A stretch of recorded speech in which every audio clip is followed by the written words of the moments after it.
ఏ పంటలో అయినా సరే ఈ విత్తన శుద్ధి ప్రక్రియ అనేది చిన్న పిల్లలు పుట్టంగానే ఏ రకంగా అయితే టీకా ఇస్తామో అలాంటిదన్నమాట. అంటే ఈ చెరుకు మొలకెత్తి అది పిలకలు పెట్టే దశ వరకు, అంటే ఒక 30-35 రోజుల వరకు ఈ విత్తన శుద్ధి చేసుకున్నట్టయితే మనం చెరుకుని కాపాడుకోవచ్చు.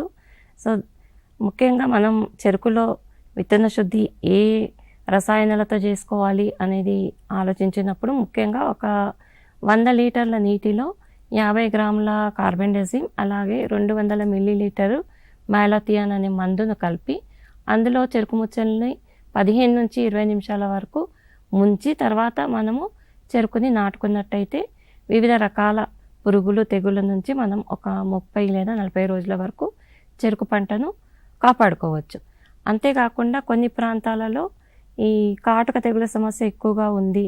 సో అటువంటి సమస్య ఎక్కువగా ఉన్న ప్రాంతాలలో అయితే మనం విత్తన శుద్ధి తప్పకుండా చేసుకోవాలి. దీనికి ప్రాపికోనజాల్ అనే మందు 1 లీటర్కి 1 మిల్లీలీటర్ చొప్పున వాడి అందులో ఈ చెరుకు ముచ్చలను ముంచి 15-20 నిమిషాల తర్వాత మళ్ళీ తిరిగి ముచ్చల్ని మనము పొలంలో నాటుకుంటే కాటుక సమస్య బెడద నుంచి కూడా మనము చెరుకు తోటల్ని కాపాడుకోవచ్చు.